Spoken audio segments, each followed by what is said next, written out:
Hello everybody. This is a short tour. It's designed as part of we have an introduction to some of the stuff in some of the earlier sessions. It's designed on the information people need to get people off the older versions of Xena. There's been, as we've heard, the push is to get everyone onto the latest and greatest. And we also heard there are many legacy versions out there. So, quick. The mouse pointer. Awesome. Oh, okay. This is exciting. These things just wave around. So, if it's not too visually distracting, my mouse pointer will wave around, or I'll put that down. Sorry about that. So yeah, quick show of hands is are there many deployments out there that are still just on 6.5? Yeah, he thought so. That. And of those 6.5s, have they also got 7X in them, or are they pure 6.5? They also got 7X in them? Things like that, yeah. Okay, for those people who've got 7X, how many people are just still on 7.6, the LTSR? So a few of those. So okay, so good. So this session is hopefully worthwhile then, because it's mostly talking about the stuff that's been happening since 7.6. Some of the features in the newer. One is the sort of features in 7X, and secondly the features that are in the newer builds. We go over the sort of what's the big change? Why is the big change from 6.5 to 7X? So the core is the underlying architecture in the farm. Is that the IMA was a sort of it's a mesh architecture. Every server that was in the machine was part of the core infrastructure, the control infrastructure. When the change came to XenDesktop, and suddenly you've got VDI architecture with potentially thousands of machines, that just doesn't work. So that change, the big change to FMA is it's to a worker controller environment, where you have a few machines running the control plane, and everything else is just a worker, it's just a session host for there. It's still based off a centralized database, but in FMA, that database plays a much bigger role. It's offloaded a lot of the some of the work into that database where it counts. But apart from that, a lot of the concepts are the same. So, things like zones, things like distributed working. It's still designed to, deploy around the world if you want it to, and of course now it embraces cloud operations. Things have changed under the covers, with things like provisioning, but the scale of FMA is quite impressive. The support level is to sort of 50,000 odd VDAs, and that's just to where it's been tested. There are no sort of known built-in limits. But the key factor coming along is 6.5 end of life. So if you really haven't realised that, then now's the time to start paying attention to it, because that date's not very far away, and there won't be another extension. I'm reliably informed. This is it for 6.5. Now, that hasn't stopped people not still running 4.5 and the like, but it makes a difference. So what has changed in recent times? With the sort of the change to the quarterly releases, there has been a whole bunch of changes that if you're on 6.5 you haven't seen, if you're on 7.6 you haven't seen. So things like zones are now available in 7X. Local host cache is back. Application groups gives you more flexibility on the stuff. And then there's some other stuff I'm going to talk more about. This is kind of an agenda slide and things like that. But there's been a lot of changes that have been through there. So if you're still looking at the old LTSR and worrying about where some of these things are, or you're on 6.5 and you've been worrying about what the gaps are, then hopefully the chances are that those things are filled. Also on the VDA, so the changes are not just administrative, but there's been a whole bunch of changes to the remoting. I think the biggest ones there is the EDT, which is the Enlightened Data Transport stuff, which is it's not just a move to UDP, it's embracing UDP where that works. It's also inheriting a lot of some of the learnings that came from Framework. When we bought Framework and put it in, it was absolutely fantastic for high range, lossy connections and stuff like that. But actually there was a big downside there because the way Framework works is it actually sends more data than it needs to do because it allows for the fact that you want drops. So there's a lot of learnings from what that gives you, but you paid a penalty. There was a big resource footprint problem to pay there.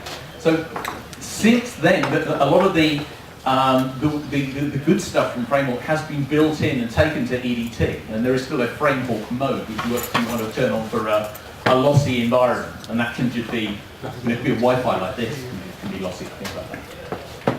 A lot of changes to the core graphics. Some really exciting things that have been done, some really smart things that have been done with some of the codecs to reduce the levels of protocol change. And one of the really cool things that the HDX teams do, which I think is important, is they don't just work to the protocol level. They don't just work to, oh yeah, we've killed them, taken more out of the bandwidth. They have a strict way of working that says, okay, I'm looking at the overall resource level. So it's not just bandwidth, it's also how much resources it's going to take on the client, how much resources it's going to take on the server. And I know that there are experiments that have been thrown away because it just takes too much resource, even though you get impressive bandwidth results. But they did some really nice things, some really impressive changes coming through. So things like selective H.264, spotting regions of the screen that are changing rapidly, but aren't sort of accelerated by the RAID or something like that. But then using H.264 just for those regions instead of some of the other codecs. Even things like the 8-bit mode, which started almost as an experiment, but actually if you've got low fidelity graphics, high text-based things, turn ThinWire into 8-bit mode, and you get incredibly narrow bandwidth. And responsiveness, and it's very difficult to tell. And what's the use case? The use case. So we've had people who are doing largely text applications on very thin pipes, and even with the best of ThinWire, it's quite hard to get those very very thin pipes. Turn it to 8-bit mode. And we automatically reduce the fidelity of the screen, but it's actually visually very hard to tell if you're not on a, if nothing you're producing is photographic. So is it like a use case for satellite connection or something? Satellite, or even just extreme WAN, or low quality WAN, and things like that. We kind of produce it just as a bit of a, almost a sort of, a bit of fun proof of concept. But people have come back and said, yeah, no, I want that. It's actually really worked well. And stuff like that. Some other fun things, UWP publishing, as we heard earlier about the rise of the store app. Okay, maybe in most deployments today that's not happening, but it's coming, especially with sort of, Win10s down the pipe.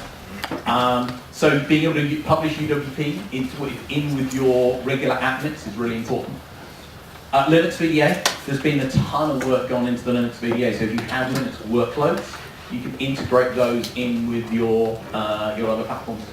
And the exciting stuff that's going on at the moment is with the decline of Flash, which I think we're all delighted with, and the rise of HTML5 video redirection, is the work that's been done, really exciting work being done on there, on actually being able to accelerate the HTML5 video stuff, be doing offload of that. Now, the stuff that's shipped already is just in-house because it requires on a bit of a bit of JavaScript to be added into the sites. But what's coming is work on how to do that externally. So zones, we brought zones back. Obviously, it's a useful thing for administrative concepts. If you've got a big, widespread deployment, you need zones. And essentially, zones are a way of partitioning your site into chunks, and then you can put a whole wide range of objects into the zone so that they are separated, administered separately, and it just helps a little bit with performance. And you can either have a zone which is just a bunch of VDAs, or you can have a zone which has got DDCs locally to that. Now the one with the DDC and the thing that's right next to your database is the primary zone, and everything else are secondary zones. And they get administered separately.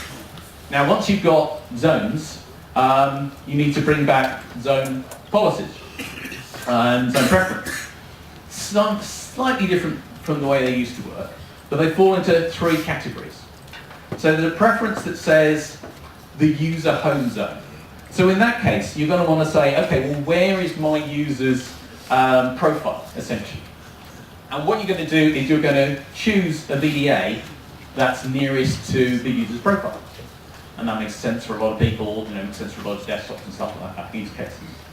Or you may say, I want the zone that's nearest to the user.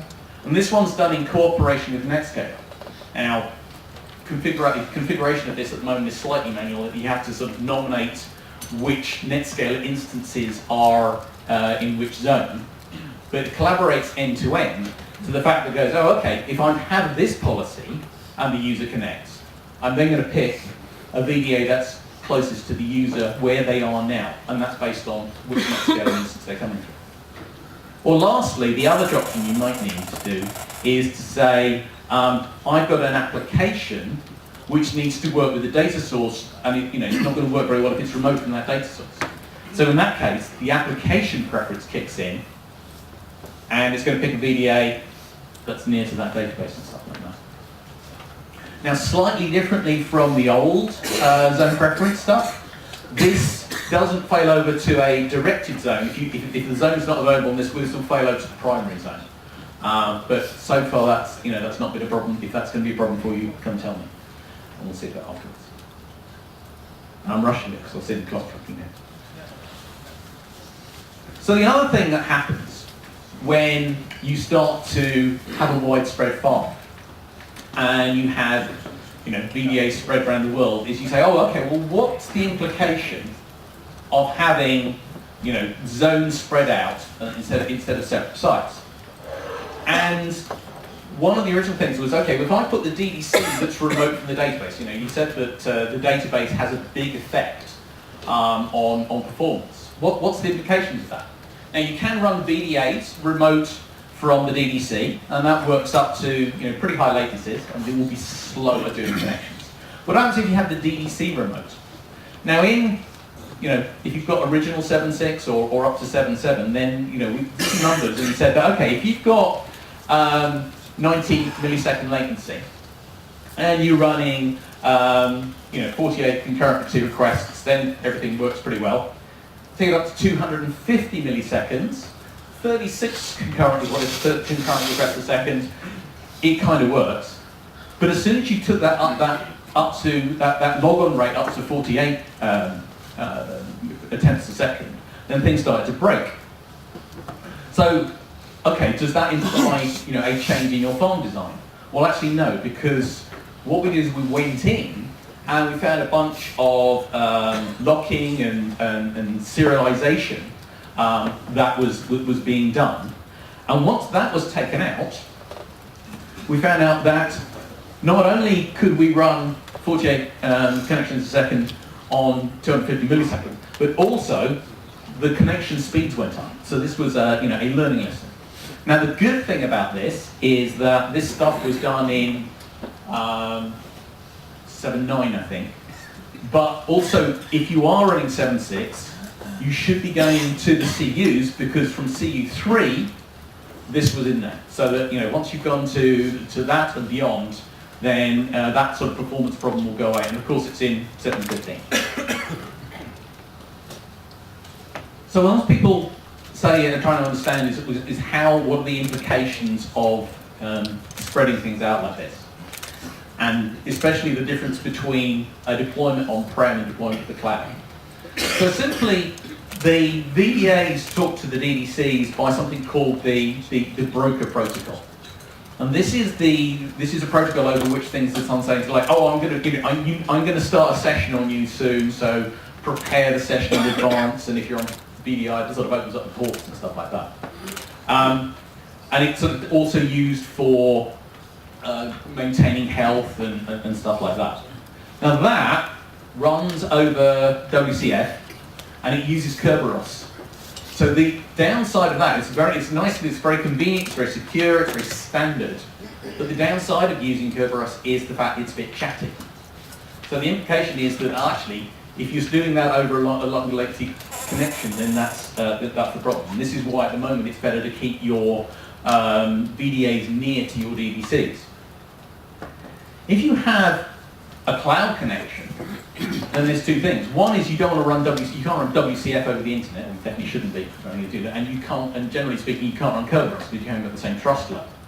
So if you have a cloud setup, then you have the connector which sits next to your VDAs, and the WCF connection runs across that.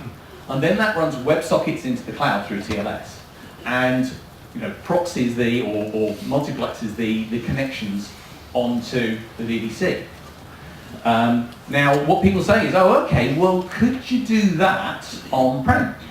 Is that going to solve the problem of WCF being chatty? Now, there have been experiments with that.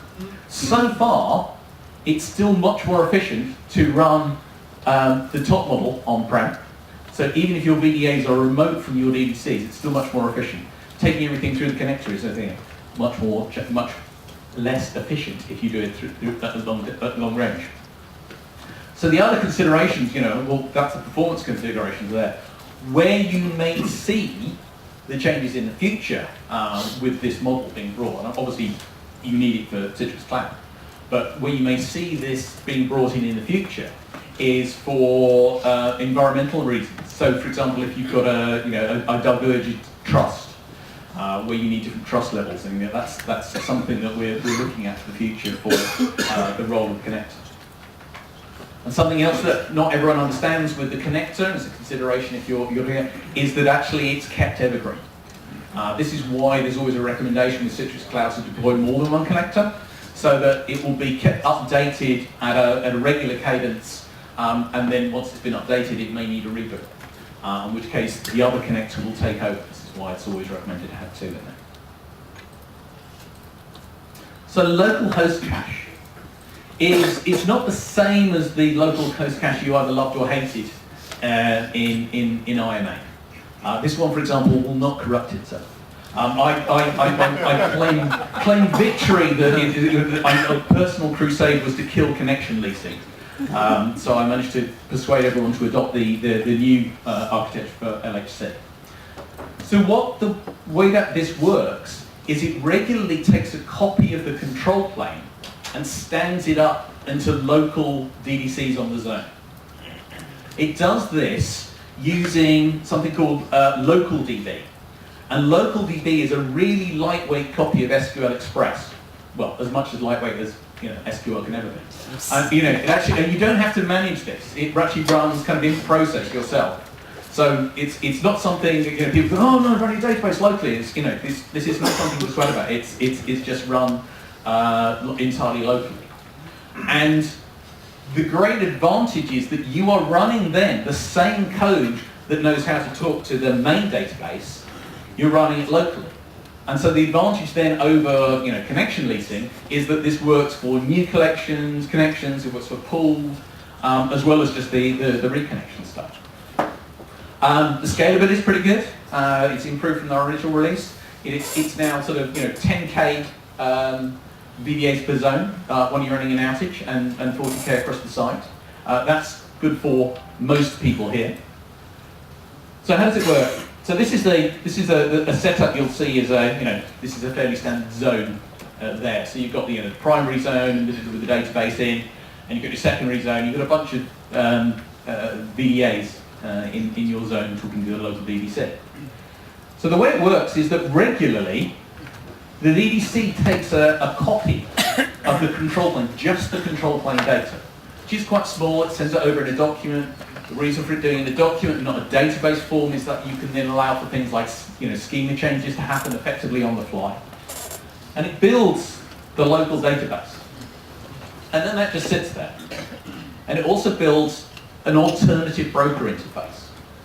Now, should you lose the database or lose access to the primary zone, what happens is that all the VDAs are told that, okay, that has gone, so the DVC, this local DVC in the zone, switches over to the new instance. It knows it's in outage mode, it switches over to the new instances.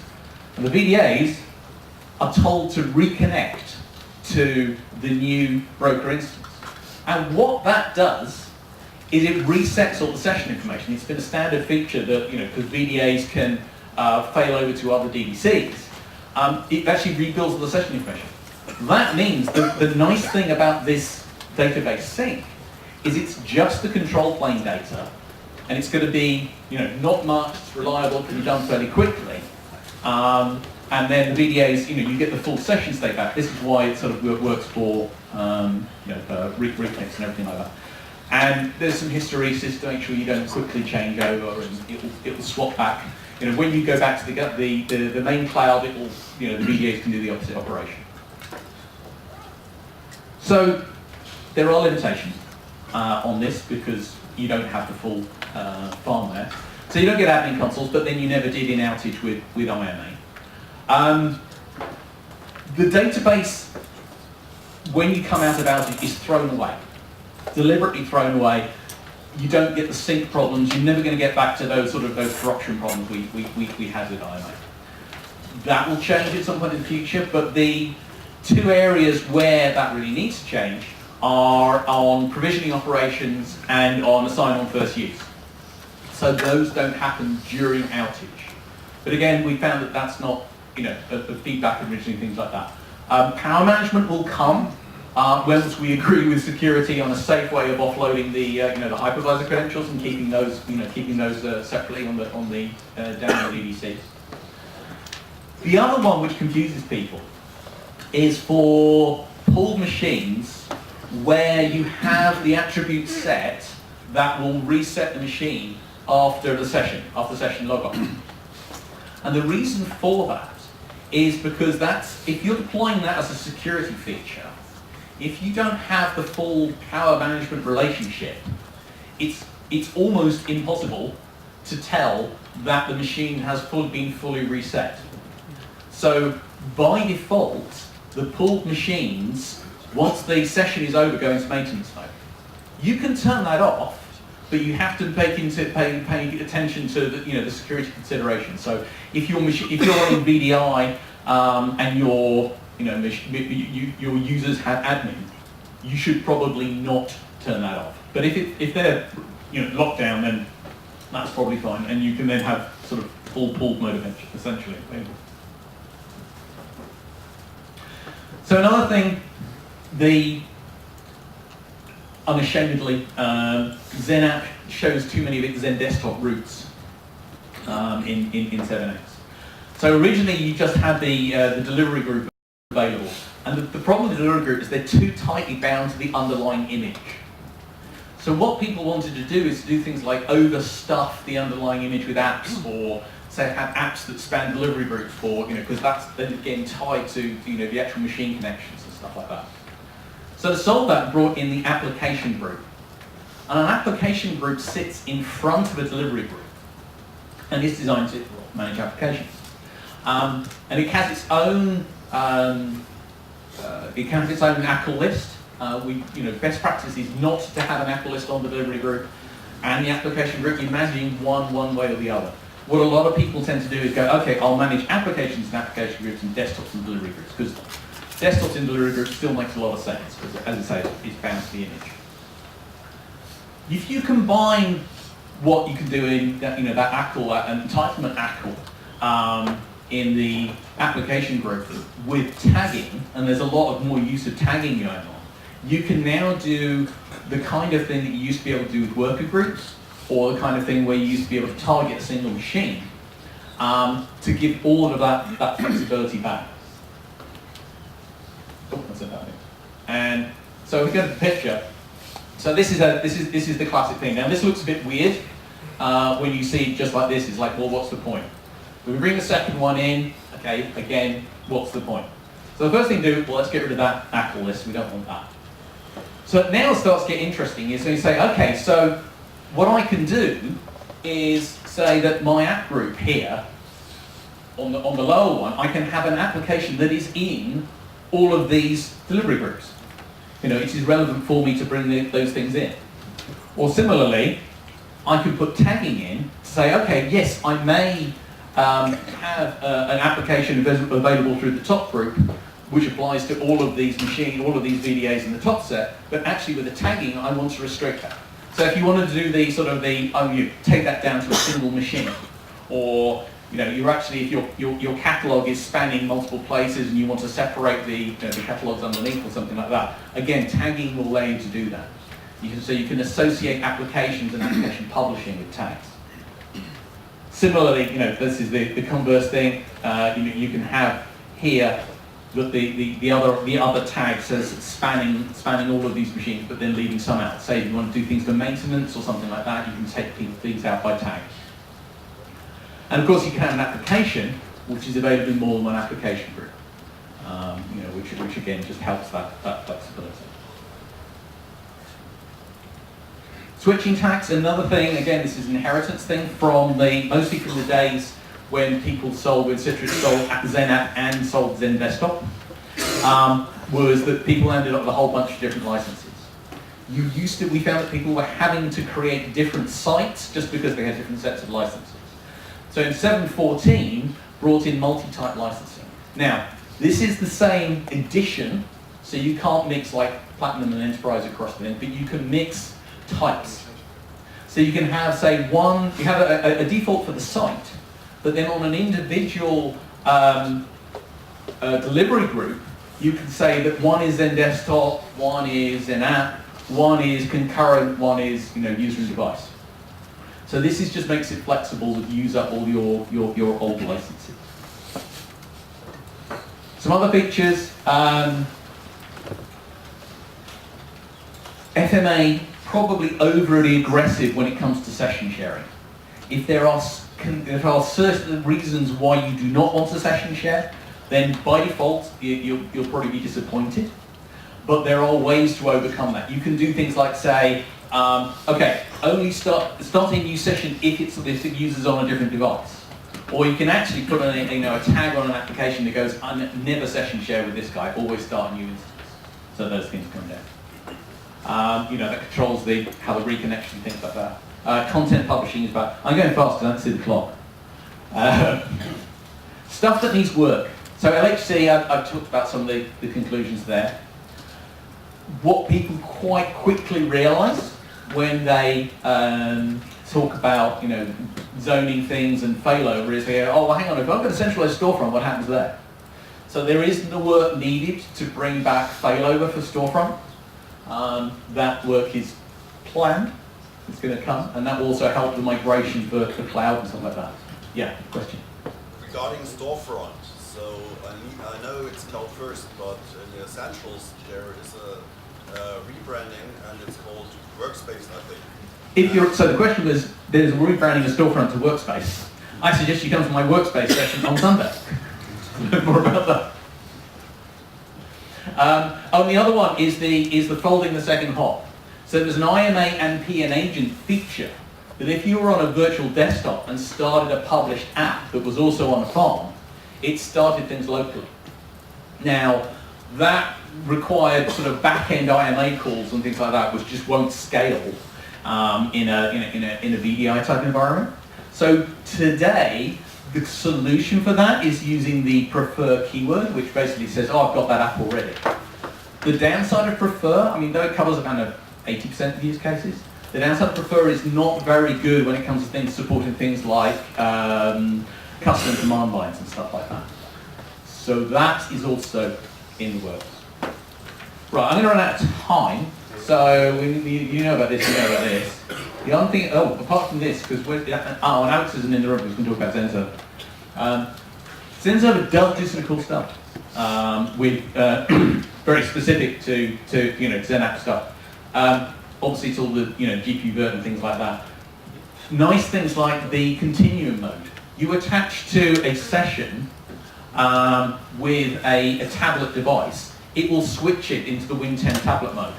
Only possible if you can lie to the OS about the hardware, and XenServer does that. Similarly, things like live patching is cool, and having background resilience channels for registration failures. Over time, I'm going to take you just through one more thing, because this confuses people. Netscaler Gateway as a service. Available with the full XenApp and XenDesktop service, and with XenDesktop Essential. Yes, XenDesktop. Basically says, instead of having your own Netscalers, you can use connectors instead. Very useful for new customers who want to come this, who find Netscalers a bit scary. So the way this works is that in the control plane there is a gateway service. And that is a controller, and it also has sort of various service nodes, points of presence, and there are loads of those. So when the user does a launch, it is known, so the storefront knows which resource zone that launch should go to. It talks to the controller and says, okay, I want this connection to be via the service. So it sends that zone information back in the ICA parameters. And then when the client connects, it doesn't connect to a Netscaler in the zone. Instead, it connects to the service node, and that's one of the many points of presence that's the nearest that's appropriate for that resource zone. And then that connects onto the connector on the VDA, and they meet in the middle. So it's a closed loop that way. So that means that you don't need specifically adding to stand up Netscalers in all these zones. And then, rather obviously, if you're running into a second zone, it says you may choose a different point of presence for that service. And that, folks, is your lunch. Thank you.